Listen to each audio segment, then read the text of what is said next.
Whether your beer is in a bottle, can, or glass, kick back and relax. It's Better on Draft.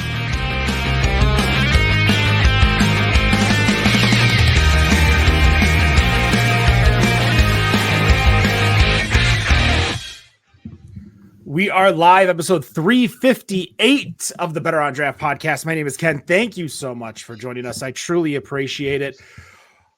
This is going to be a fun episode. We are bringing back the first ever and multiple time. He's probably just a host at this point for the amount of times he's been on the show. Eric Briggeman is on with us, but let's go around and see what everybody is drinking, starting with Rob. Rob, what you got? Today I have Idiot Farm from Carbon 4 Brewing out of Wisconsin. This was my Christmas pickup when I was up in Madison, Wisconsin. Did you finish your advent calendar start to finish? I did finish it at start to finish, not a beer a day, but I got it done. 2 beers one day, 3 beers the next, Yes. Wendy, what are you drinking over there? Well, I figure it's kind of a special occasion, so I went with the Mad Elf Grand Cru. And I also got a special present from Santa, and I'm drinking a Duvel Belgian Strong Blonde as a backup. Well, I decided myself to go and, be my own Santa and refill my kegerator. And of course, always at Total Wine, I could find some Bell's Amber. So that is going to be on draft right here. And just in case I do finish that and I don't want to get up, I do have a Black Phillip from Blake Cider, which is their blood orange and cranberry, a leftover from the holiday festivities for this year. But we do have a guest with us in our virtual studio. Why don't you introduce yourself? Tell us who you are, what you do, and then we're going to have some follow-up questions because it's been a minute since you've been on. Yeah, well, thanks for having me back again. My name is Eric Briggeman. I currently represent the Rochester Mills brands for distribution through the state of Michigan. My history has been with Rochester Mills since about 2005, so it'll be 20 years next year. Prior to that, I worked at Big Buck Brewery. I've also had extensive years of service on the Michigan Brewers Guild Board of Directors, and have been in the industry since about 1997. So. Well, we appreciate you joining us. The last time you were with us, we were actually at the Rochester Mills production facility for episode 300. Easily one of my favorite episodes with, of course, our great friends, John Pipenbrock and Aaron Lankdot. But what has changed? Because a lot of things have happened over at Rochester Mills /Two Roots. Give us kind of a lowdown. You don't have to go into necessarily crazy details of what happened, but, how are we where we are today? Well, you mentioned Two Roots Brewing Company, which was a non-alcoholic beer brand that had acquired the Rochester Mills production facility back in 2019, 2020. And we proceeded to produce their that non-alcoholic beer brand as well as the Rochester Mills brand for distribution. And, unfortunately, Two Roots had a goal to be what Athletic Brewing Company is today. Both Athletic and Two Roots started pretty close to the same same time frame. Unfortunately, Athletic fortunately for them, they were capable of securing funding to grow that brand and the brewery into what it has become today, which is a pretty significantly sized brewery that all age produces non-alcoholic beer. And unfortunately, Two Roots was unable to secure that funding. And over the course of the 3 or 4 years that they were involved with the Rochester Mills Brewery, they threw all their eggs into the basket that never materialized. And unfortunately, that company went out of business, which unfortunately caused the Rochester Mills Production Brewery to go out of business. All the equipment was auctioned off, the brewery closed, and the brand names themselves were being sold. I think a company up in Canada purchased the Two Roots name and their rights to recipes and intellectual property. And then there was a deal for the Rochester Mills name on the table with a certain entity or party that fell through, at which time Mike Plez, who was the original founder of Rochester Mills, along with a partner back in 1998, he was in the position to pick up the brands again and keep them under his family name, basically. And he had asked me at that time, he's like, do you want to continue working with me and, keep repping the Rochester Mills name? And I told him that'd be great. And he said, okay, well, now we got to find a place to make the beer because we didn't have a brewery anymore.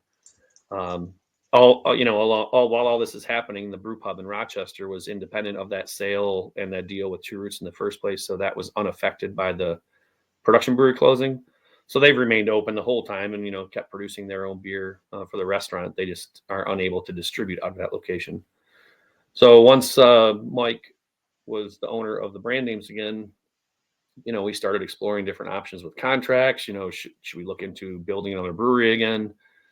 And, with the length of time that we've taken to find a location and secure new equipment and do all that, we thought that was more detrimental to the brand than just trying to find maybe a contract arrangement or alternative proprietorship arrangement so that we could get the brands produced quickly and back out in the market. And after talking to several different breweries, we partnering or working with Briggeman down in Warren. And since December of last year, almost exactly a year ago, we shipped our first draft shipments out of Briggeman. We did draft only for about a little over 4 months, and then finally started releasing packaged beer again in May of 2024. So we've had packaged back in the market for the last 8 months or 9 months, and that's where we're sitting today. What are you brewing package wise for distribution? To start out, because we were still working on the details of kind of integrating the two brands under one roof and making sure that there was still a focus on the Briggeman production and any other projects and things they had going on, as well as trying to kind of weasel our production into that. We just started out with a small core of 4 beers. We did the Rochester Red, Milkshake Stout, Orange Whip, and Juice Bigelow. And so we did that for, since we started back up again. And then when we launched package, we came out with the Gypsy Goddess as a seasonal release in the spring. And then just this fall, we started diving back into some of the flavored stouts. And so we released Toasted Marshmallow Milkshake Stout in September. And we just released last week the Red Velvet version of Milkshake Stout, which is actually a blend of the Stout and the Rochester Red. And our plan is to hopefully keep a calendar of some quarterly released flavored stouts through 2025, as well as a few seasonal beers, a few one-off draft specialties, and then ultimately the goal would be to have the 12 Days of Milkshake Stout available again in the fall of 2025. With the recombination or combination that is Rochester Mills now, along with Mills production being brewed at Briggeman, are we going to be able to see maybe some smaller batch items that we saw at Rochester Mills Brew Pub, like maybe a Pilsner, like the Pine Knob Pils, or something that is different than what you've mentioned that's kind of always been where Rochester Mills production facility was at? Yeah, that's our hope. I think we've heard some good feedback from some of our wholesalers that actually a lot of the on-premise retailers have been kind of complaining a little bit, saying, hey, everyone's coming out with specialty beers, but they're always in a can or a bottle and draft. Why don't you guys have products that are just on draft so that, hey, it's better on draft, right? Hey, nice lead. Instead of that way, it kind of, draws some traffic to the actual on-premise locations instead of saying, I can just go to the store and pick it up. And so I think that's the plan, is in addition to the package releases that we would have, anywhere from 4 to 6 draft only releases that would be smaller batches, smaller volumes that, are only going to go to so many accounts. Are your accounts focusing on like the Tri-County area? Are you expanding through the entire state of Michigan? Are you kind of staying in Oakland and Macomb where you guys are brewing and where Mills is? Well, when we started back up, just about every wholesaler that we used previously with the production brewery was all in for maintaining the distribution of the brand. We had 2 smaller wholesalers that chose not to.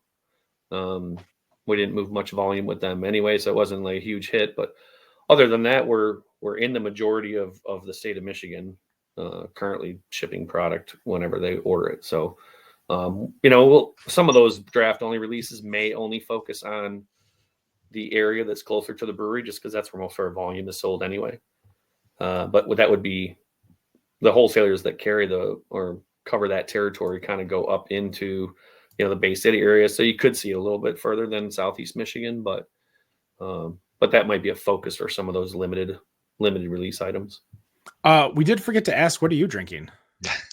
I did not do anything special. Usually my drink of choice at home is Stroh's. So I'm drinking a Stroh's with a nice can koozie from Chris's Vacation. Says the jolliest of assholes, but do you know where Stroh's is being produced right now? Is that still under the Legacy brand over at Pabst, or is that somewhere else now? Okay. Yeah. Well, at least it says Milwaukee, so I assume it's at Pabst. I was just curious because obviously we had the Stroh's Bohemian Pilsner, which is not the official Stroh's, but the unofficial from Brew Detroit, I believe, back a few years ago. But I was curious if Stroh's was still brewing or creating cans. I don't really think I've seen it anytime recently anywhere. Yeah, other than the old, recipe that's supposed to be the original recipe that probably isn't the original recipe. I think that's the only Stroh's that's out there right now. I mean, it's as original as it probably is from, when it got to Miller and then, the Pabst Legacy brand. Yeah. Yep. Just shorts right there. Shorts. Are you a Stroh's over Old Style guy? Well, you don't find Old Style very often around here, so you can get Old Style 30 minutes from here, so you can. I don't seem to see it in the stores near me, but yeah, I mean, I like a lot of the retro beers. I like Pilsners in general, so if I go to a brewery and they got a good Pilsner, I like that. I also like malty beers. I like Oktoberfest and brown ales and anything along that, porters, anything along that line. So, but usually if I'm sitting at home around a bonfire or just hanging out, I'll just drink a couple cans of Stroh's and call it good. Before I pass it off to Wendy over here, do you think we're finally seeing that course correction of like all the high ABV, high hoppy, crazy adjunct beers where people now just want something crisp, clean, easy to take? Or do you think it's kind of always been here and we're just kind of noticing it because we want to see it? I think it's always been there, but I think you'll always see the want and the need for those big beers also. And IPA is always going to be king. I don't think any of that's ever really going to go away. You might see a couple of, small peaks and valleys along the way that shift towards a certain style, but I think there's always going to be people that are interested in the bourbon barrel aged beers and the quads and imperial stouts and any other big beers. I think it has its place, but I feel like it was just everywhere all at once. Like you just could not get away from it. It wasn't as much as Dan always says, a bourbon barrel aged beer isn't seasonal. You can drink it in 110-degree weather because he will. But for me, like I always remembered, like it felt seasonal to have those bourbon barrel aged beers, and now like there was just so many. Yeah. Yep. I know what you're talking about for sure. Wendy. I too am a firm believer that stout season is every season, so I get what Dan's saying when he says that. It is currently wet January in my neck of the woods, so yeah. Definitely stout season. Oh, for sure. I will hashtag stout season, even though I really want to hashtag it as every season. But it gets more views if you just hashtag stout season. So let's go a little bit into some of your time on the show. What is one of your favorite memories of being on our show? Well, I mean, all of them have, certain funny parts to them, but I think I don't know if it was, you'll have to probably, let me know, Dan or Ken, if you know which one it is, but I think the time that me and Aaron and John all showed up at the studio, we might have done that more than once, but there was one time we were especially imbibing a little bit too much, probably. So things got a little crazy that time. Yeah, so episode 100 was the first time we had all three of you in the studio at once, which we then repeated on episode 200. And then we came into Mills facility for episode 300. It was probably 200. We were probably well behaved or decently well behaved on the 100. So 200 would have been like 2019, 2020. Yeah, it sounds sounds about right. Now I don't have anything specific other than I know that we were, just got way off course. Definitely didn't stick to any kind of script. Not that there is a script, but yeah, we were saying anything and everything that popped into our heads after drinking 5 or 6 beers, probably. Yeah, episode 200 was November 2019. And the time before that would have been over in the Twitch. Bolos and Beer says there's a script. I tell you what, there was a script for episode, like the first 3 episodes. We had like an outline. I had this printed out. I'm like, we're going to take this serious. And I think that might have been the day on that episode where you were in town or something like that. You dropped off like 5 cases for us. Oh, I remember that one. You weren't on the show or anything. You literally showed up. You're like, I'm at the door. And I'm like, what do you mean you're at the door? And you're just like, here you go. And for like 4 straight episodes, we drank just Rochester Mills. It was like you were a sponsor at that point. Former guest, of course, Aaron Laketot in the chat. Look at that. Not getting in trouble for being on the show this time, that's for sure. Wendy.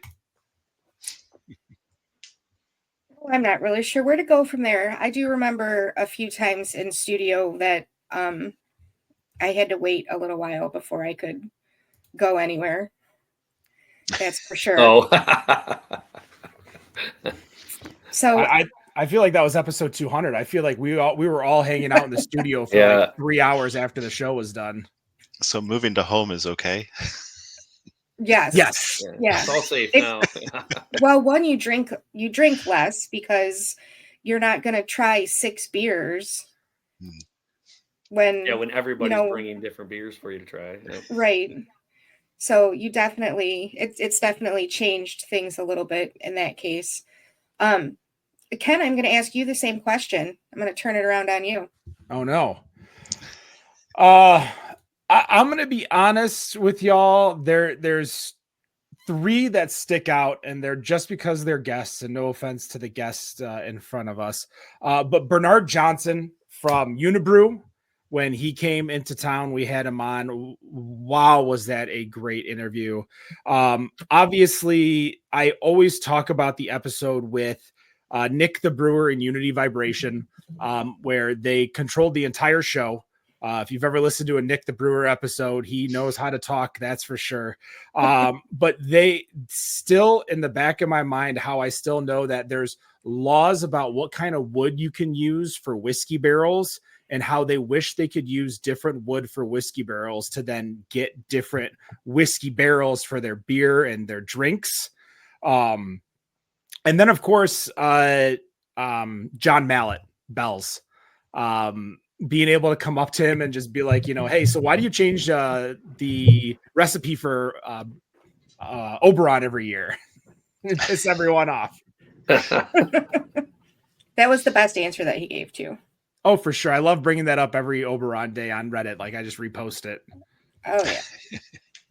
Well, those are good guesses.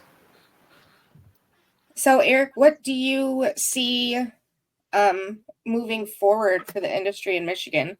I know we've got a lot of closings. It's been a pretty sad month here. So what do you see going on? Yeah, well, that's the $1 million question. I think everybody's trying to figure out. It's been, it's not just Michigan. If I'm sure you guys follow or are friends or fans of breweries all over the country. And, I keep seeing posts about this brewery closing after being open for 10 years or 15 years or 20 years. And it's, it's happening all over the place. There's, guilds that are canceling festivals. There's, even the Brewers Association has had some significant staff changes and other challenges that they've had to go through as well. So it's, craft beer is just, it's fighting a lot of other things that are out there. I don't think it's going to be a permanent issue, but we just got to get through or get over the hump, get through the weeds. And, unfortunately, you're going to see some people get thinned out.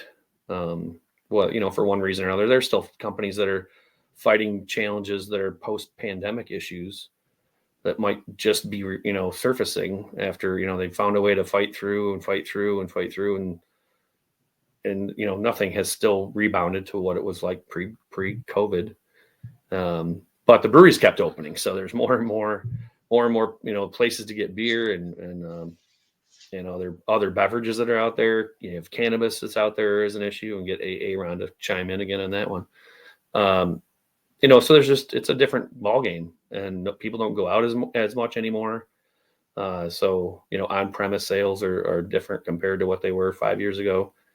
And we'll see. I think the ones, hopefully breweries that have built a longer history, or maybe have a little bit of a piggy bank that they've been filling over the years, might help get through some tough times.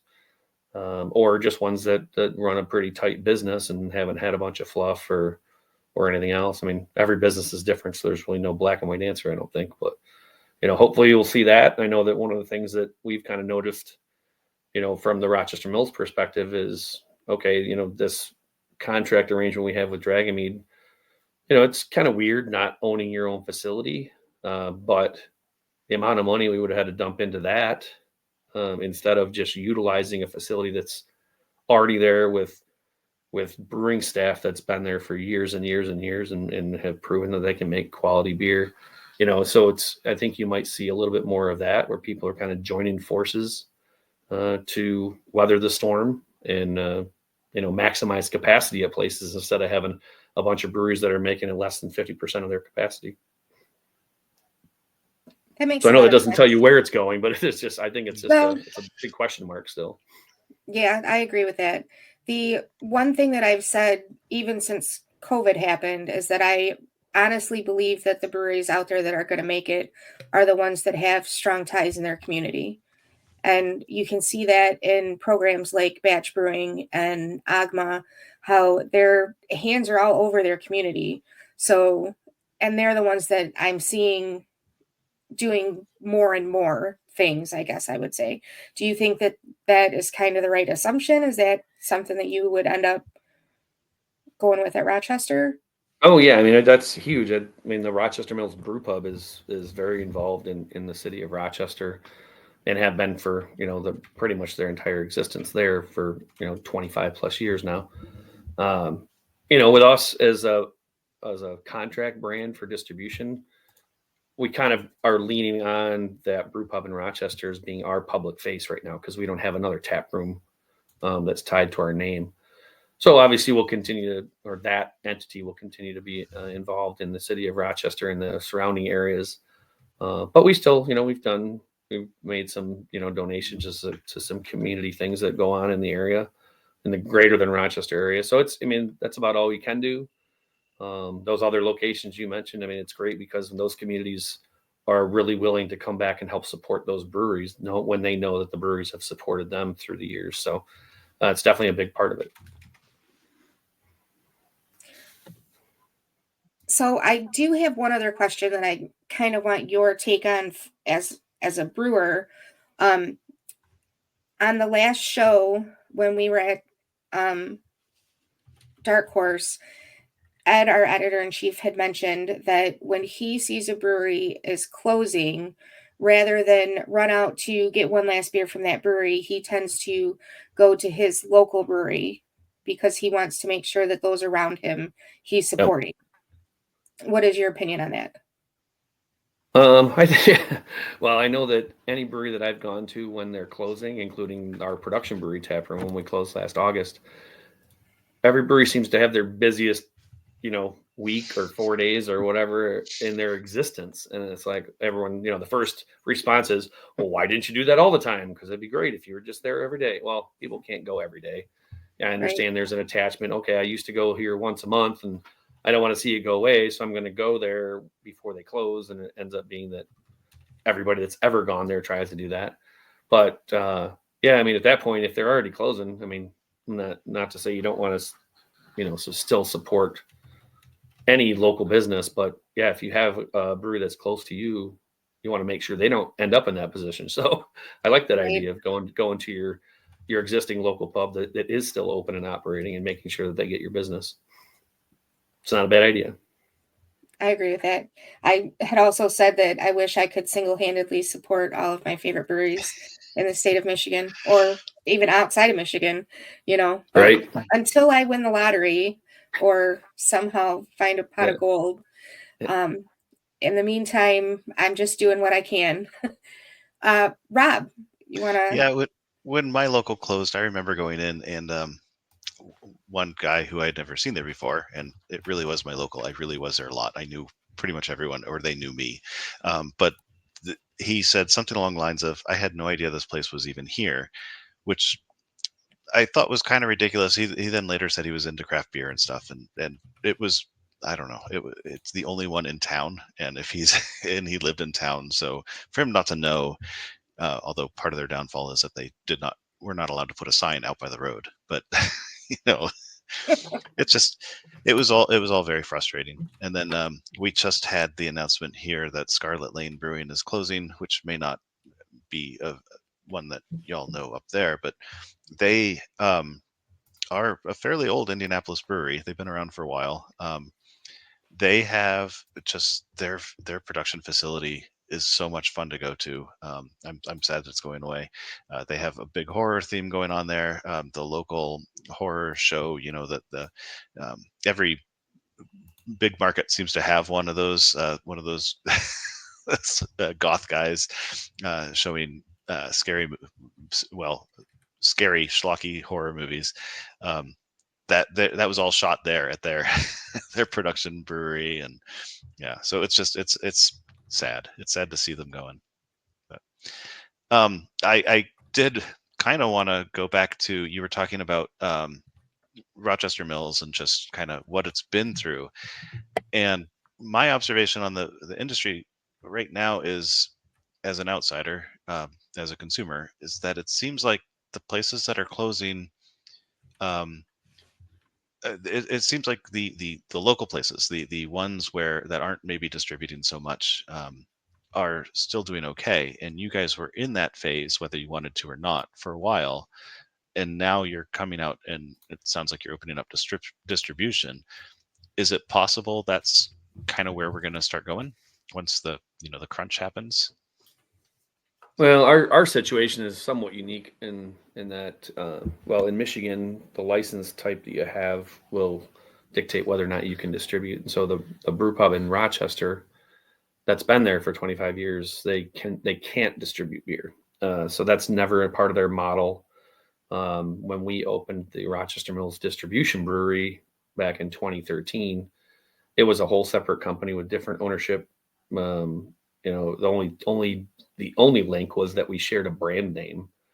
And so, it was, at the time, it was Mike's. He separated himself from the brew pub so he could kind of start this distribution brewery. He wanted to take the brands out to distribution to sell it outside of just the pub in Rochester.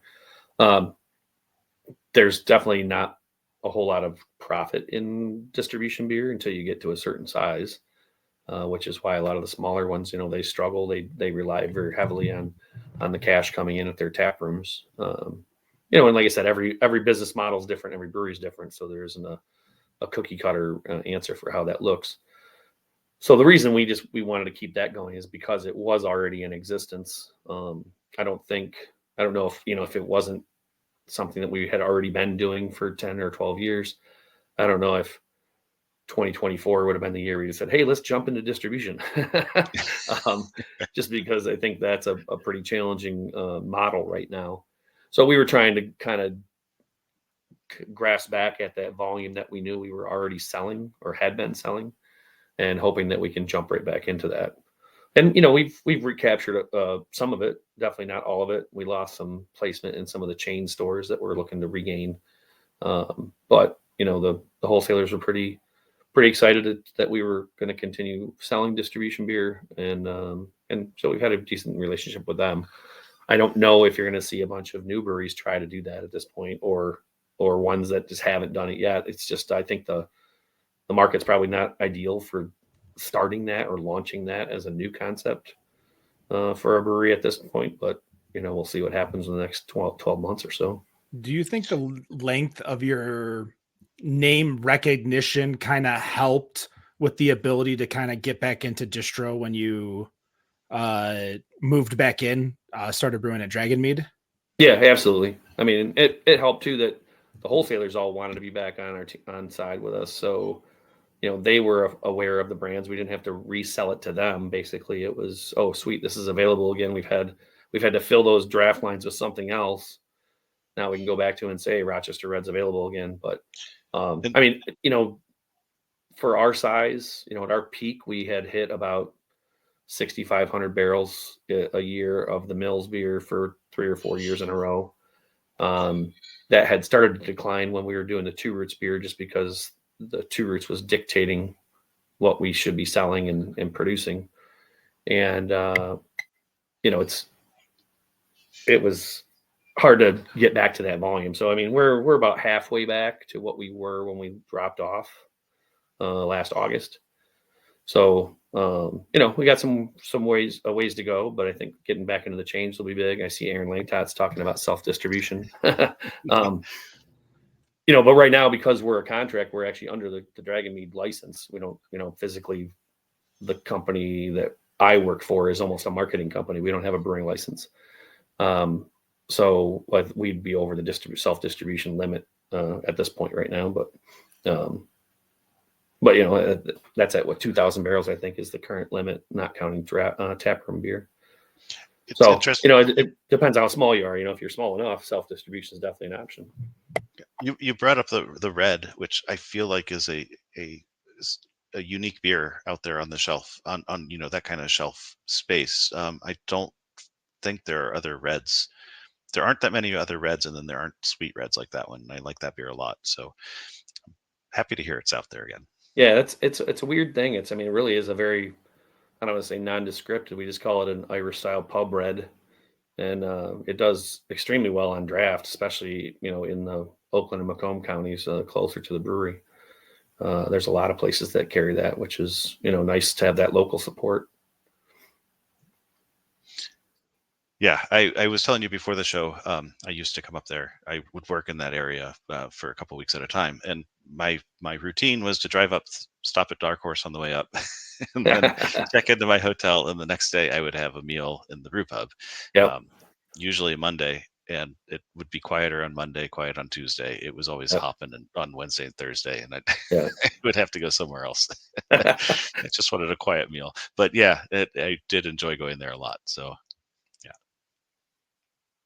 there's no question there. Well, if you're ever up there, and again, you have to let me know. Yeah, I would love to get up there again. I just hope this customer hires me again. Well, I, for one, am happy to hear that you are distributed again, because I was a little worried if I did see it that I'd be like, how long have they been holding on to these kegs? Yeah. So Well, the good thing is the draft, it rotated pretty quickly. We didn't have a whole lot of, we had wholesalers that we would monitor the dates of product and stuff pretty good.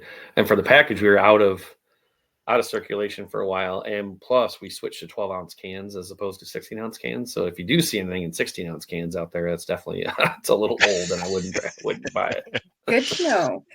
I do still have some 16-ounce cans in my cellar. I'm not going to lie. Yeah. That's okay. You can try anything. We did go hard that last night when you guys were closing up and selling the beer for like pennies on the dollar, and I think we had like 2 or 3 dollies worth of beer between me, Wendy, and Dan. So I'm left with the Oktoberfest and the Quad. I drank everything else except for those two. I should have just went with all Rochester Red and Milkshake Stout, and just, it would have probably been gone by now. I want to talk a little bit more as you mentioned that, there's different competition, but are you seeing with the younger generation, a lot of kids drinking less, drinking smarter, drinking healthier? Or is that something that's kind of just like fake news? I think that you see there's definitely a trend where it seems like people are drinking less, in that younger crowd, or, that's been the spike in non-alcoholic or low alcohol beers seem to be trending a little higher in that age group. And you also just have people that are, like I said, cannabis is a big thing. People are finding their, whatever state of mind they want to be in through different sources than drinking alcohol. But well, are we seeing this decline in states like Texas that don't have cannabis legalized, or Florida, or is this just asking me that question, or do you know that answer? Because I don't know that answer. Or Indiana? Yeah. Sadly, I let our Brewers Association membership lapse, but I think what's positive, and I'm sure you saw with the news with the Brewers Association that Bart Watson's now the president, and having the former chief economist person for the Brewers Association be there, I think is going to help move a little bit more to where the market is, at least understand for the brewers themselves to understand a little bit more where the market is, instead of having Bob Peace, I think was the last president, or was that 2 presidents ago? No offense to Bob, but obviously within this industry, I think change is good. I think you need to constantly turn over these positions instead of having long-standing positions. Because I think as the industry changes and as these new breweries come in, that old guard, I don't think really truly understands what's going on in the world of craft beer. When we had Kevin DeGrid on last week, formerly of North Center Brewing, and he was talking about how Joe Short was talking about marketing and said, yeah, we had our video team. And Kevin was like, what do you video team? What's video? I have an iPhone one. Like I can use that. So, and again, no offense to Joe, but there's different levels that some of these breweries are on, and you need these smaller breweries who are out there pounding the pavement, trying to get their name out in positions of at least having their voices heard. Yeah, and not being afraid to produce items or products that people are asking for. Just because we've always made imperial stouts, and that's what's going to sell. Well, if it doesn't, you have to be willing to make something that is going to sell. If it's not that. Well, I also think the benefit of the Brewers Guild and the big changeover for the past few years with people like Eric Plata and Jeff Smith and Spalding. Kristen is her name, I believe. Kirsten. Jason's on the guild board, yeah. But having these people in there, I think will help move the guild to a better direction, especially because for the past 4.5 years, we've all been flying by the seats of our pants. Like, what COVID changes are going to happen today? What differences are we going to have law wise? What laws can we get around bending right now? Because we're just trying to stay afloat. I have a question that is more of a theory and an opinion, and I'd like to get your thoughts on it.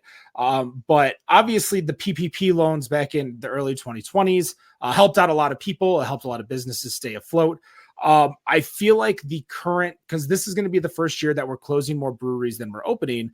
I think that we're finally seeing the resolution of the PPP loans and the people that would have gone out of business naturally in those years, potentially going out of business now.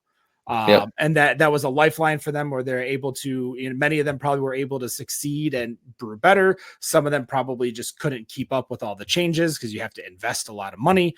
But is my theory, you think, a good theory regarding the fact that, like, now that the PPP loans are a few years behind us, that the correction is happening more monetary wise?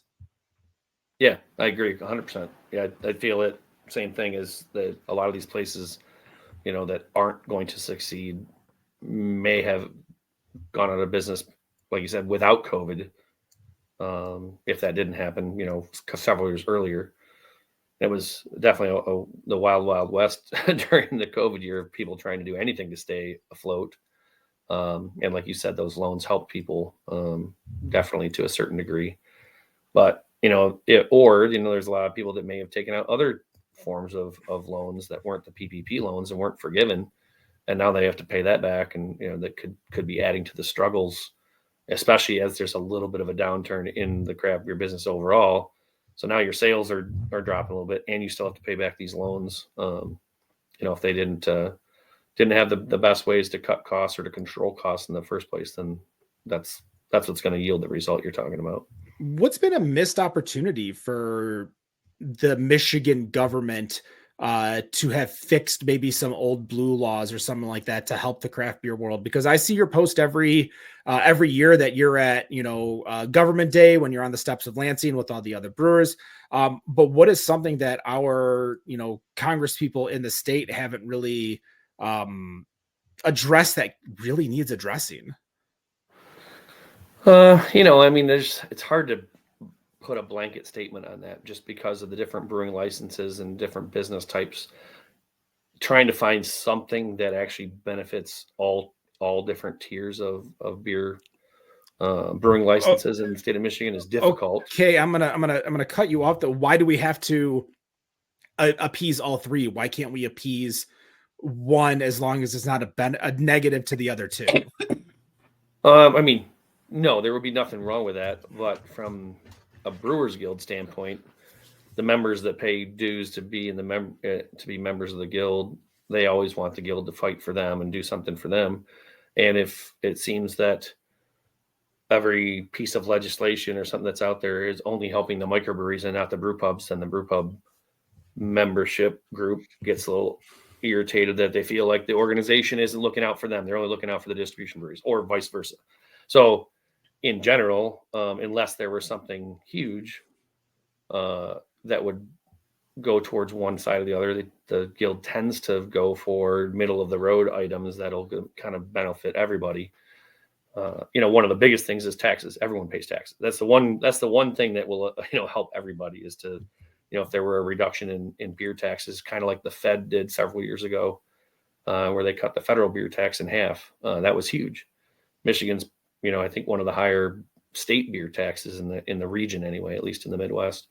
And, it'd be nice if that were to be reduced at some point. But again, you're still, in the grand scheme of things, you're not talking tons of money. Is that going to make or break a brewery? Probably not. Is it helpful? Sure, because they could take that money and use it to repair the piece of equipment that they haven't been able to do. But, it's the, every dollar helps, but it's not like that's if your brewery is going to fail because your taxes are $1 more a barrel than you're making, you probably have other things that you should look at too.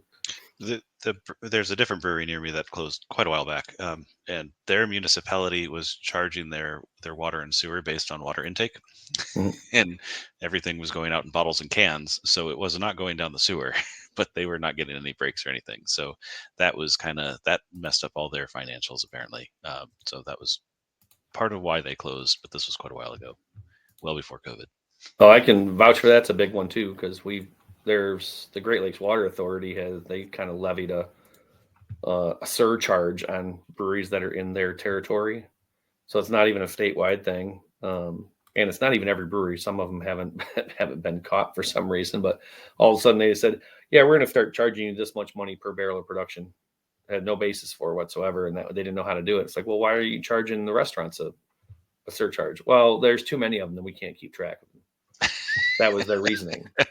Whereas there aren't as many breweries, so it's easy for us to follow. And we're like, well, that doesn't make any sense. And there were a couple places where they were going to force them to put in these giant water treatment facilities and or water straining facilities for their wastewater. At one point they were going to make me install something that was going to cost me $50,000. I was like, what? Are you kidding me? And I just weaseled around the point too many times to finally talk them into saying, I'll just pay an outside service to test my wastewater for me once a quarter and call it good. And they lived with it. And I just controlled what went down the drain when they were testing the water. It sounds silly. But we weren't putting anything terrible down the drain anyway. Right. They're concerned. We have all kinds of auto companies and things that are probably putting all kinds of trash down the drain, but let's pick on the breweries that are putting water and chemicals down the drain pretty much. So, but yeah, that definitely is if they start making you try to treat your water or do other weird things, that definitely could be a huge payment. Yeah, you can't even charge back for the reverse osmosis or any of that stuff to make the water usable. Exactly.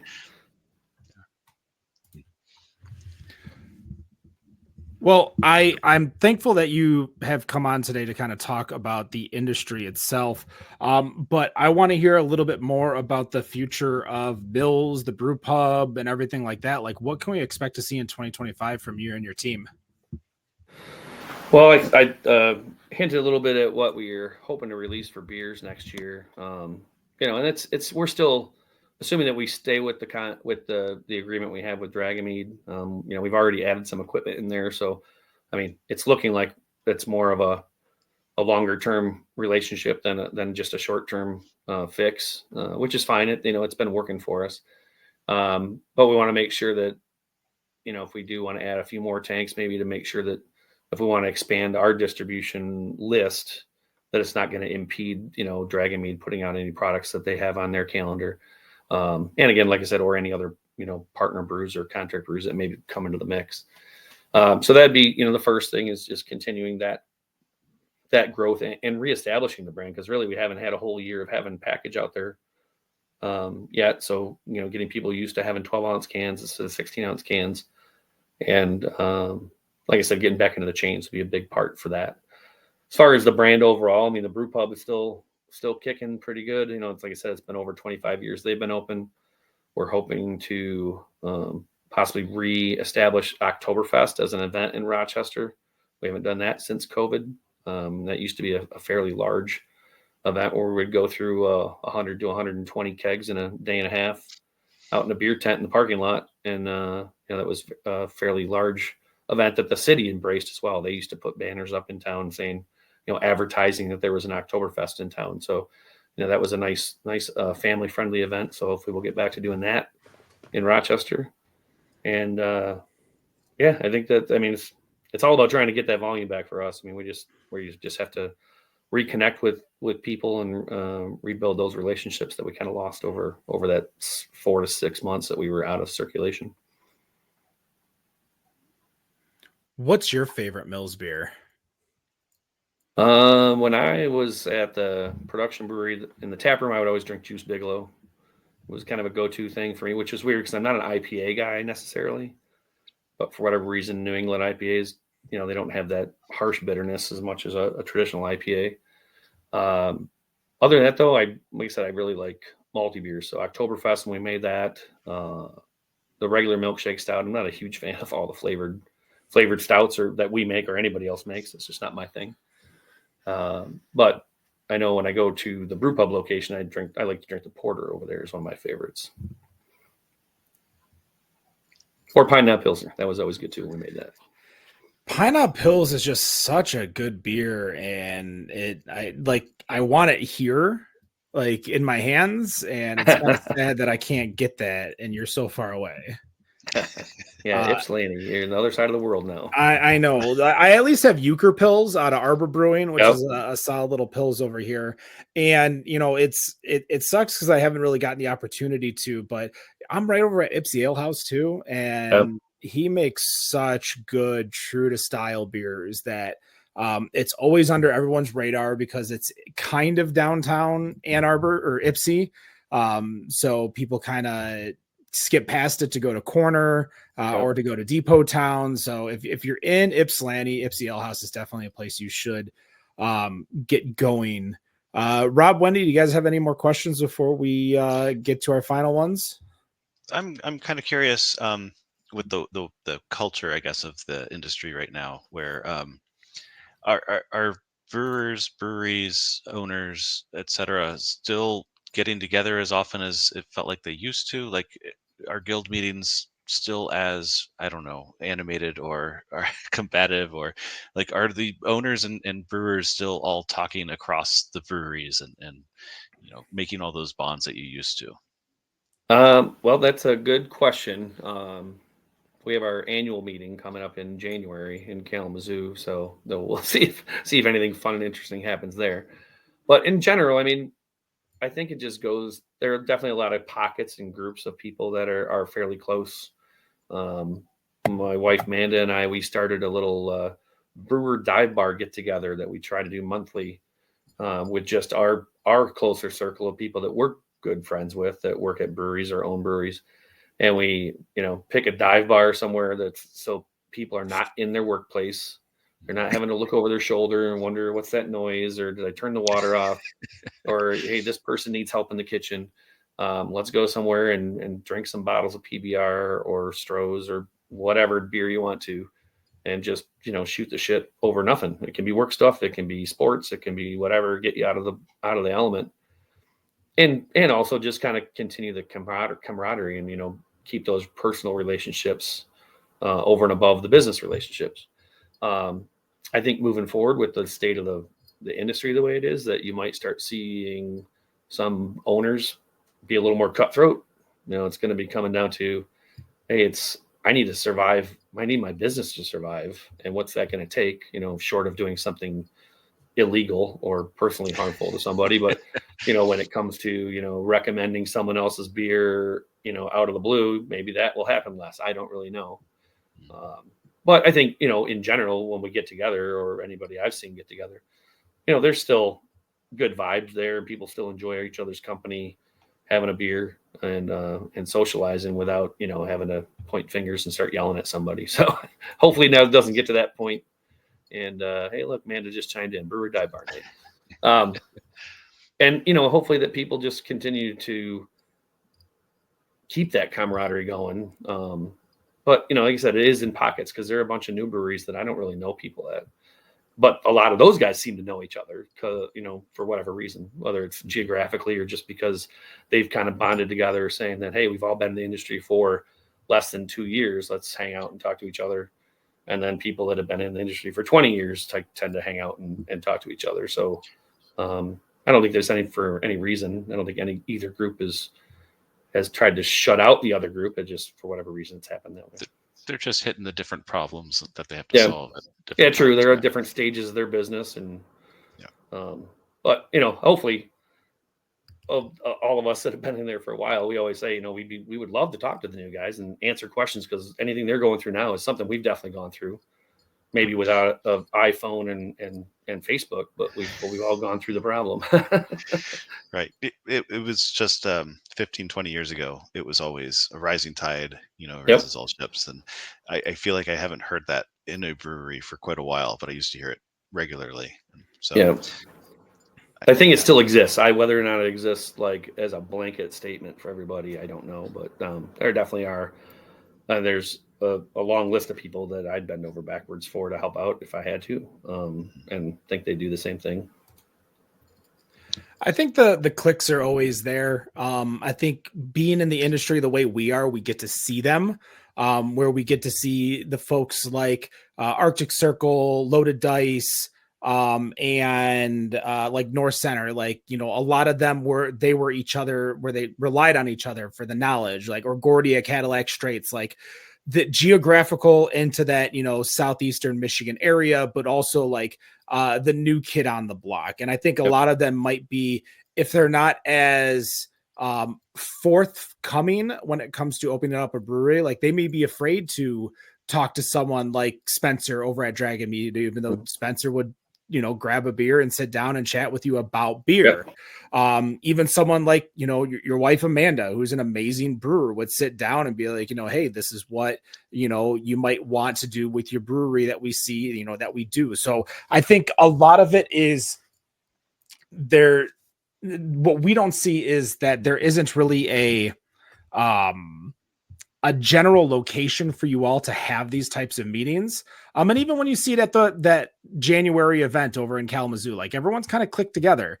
No one really, you know, opens up their circle to other people. So people usually find the smaller breweries to talk to each other, because they're the ones kind of going through it right now and utilizing that information. So I think maybe, you know, next year or next month when that comes, you might want to, you know, look into building that type of and the royal you, not you specifically, Eric. I'm not putting this entire onus on you.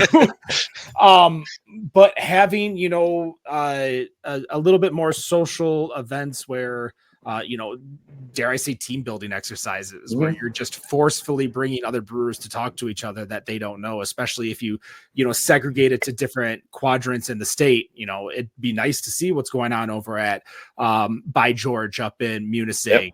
And, how are you doing that up there in Munising? And why can't I recreate this type of magic up in Elkona? I think everyone needs it's on the new brewers to be more forthcoming, and it's on the old brewers to be a little bit more, hey, let me talk to you. Oh, hey, where are you from? Yeah. And I'll even go the next step too, and saying that you mentioned like, hey, Amanda or Spencer be more than happy to talk to those guys, but that street goes both ways, and a fresh set of eyes and a fresh thought process from some of the newer brewers would be great for people that have been around for a while to hear that, because they, there's a lot of times I'll say we get stuck in our ways, and this is the way we've done it forever, and you're not even thinking outside that box, whereas a lot of those guys are thinking outside the box. So it's all good information to share both ways. A lot of it can also be because of money rise, like you're buying specific malts or specific hops or specific ingredients just because it's cost efficient for you to brew your beer, and you might find something that's a lot different that you don't normally brew an amber with this specific hop typically, but because this was the only hop that was available to get to me so I can make it, this is what we built. Eric, thank you so much for joining us. As we end each and every show, we ask a fun, entertaining question of our guests before we let you tell everyone where they can find you and they can find your beer. Rob, what is your final question for Eric here? What was the last board game or card game that you played? Did you win? Well, see, I kind of was an outside player with some Pictionary this afternoon, but I wasn't really playing and it wasn't official. But outside of that, probably euchre, and I probably won as much as I lost. Such a good Midwest answer. Wendy. Since it's at the Christmas season, let's go with, what is your favorite Christmas movie? Favorite Christmas movie? Well, all time probably is Christmas Vacation, as I have all these canned cases I showed you earlier. I don't know. I like them all. I'm a Christmas person the whole time. So I mean, we'll watch Christmas movies year round. And as much as I'd hate to admit it, my wife and I will binge watch some Hallmark Christmas movies. So as cheesy as those are, up there, Amanda's going to say hi. I know I'm not supposed to ask. Hey, Amanda. I know I'm not supposed to ask a follow-up question then, but how do you guys feel about Hot Frosty? Oh, we haven't watched it yet. Oh, you got to watch it. I think it's hilarious. It's my new favorite Christmas movie. It looks like she saved all the stuff she's not supposed to say on Hallmark for that movie. Right. Well, I just like it because it's kind of tongue-in-cheek. It checks all the boxes of a Hallmark movie, but you're definitely making it fun of the fact that it's a cheesy Hallmark movie. Yep. And that's good. You got to be able to laugh at yourself, right? Exactly. Eric, I've probably asked you 150 questions between all of these podcasts, so I am going to ask one final question that you will never have expected. What is your favorite Faygo flavor? Ooh, favorite Faygo flavor's got to be Rock and Rye. Rock and Rye. Yep. I did buy some of the Honolulu Blue just because of the Lions, but I wasn't quite sure I liked it. The cream, I think that's a cream ale or a cream soda. Sorry, cream ale. Got beer on my mind. Yeah. I'm a Rock and Rye guy though when it comes to Faygo. All right, that is going to do it for this episode. I believe it's 358. That's right, of the Better on Draft podcast. Eric, where can they find Rochester Mills? Well, you can go to beerco's.com as a website, and we're working on adding a beer finder to that. That'll help in the future, but you can always email me at eric@themillsbeer.com, and I can answer any questions you want. All right. For Eric, Wendy, Rob, and myself, thank you so much for joining us. This is the last episode of the year, the last episode for me. Don't worry, I'll probably show up here and there, as I'm sure they'll ask me to come on to give my opinion on things, but that is going to do it for myself, signing off for my final episode of Better on Draft. And no matter what you think of your beer, we think it's Better on Draft. Have a good night, and thank you all for listening. Cheers. Thank you.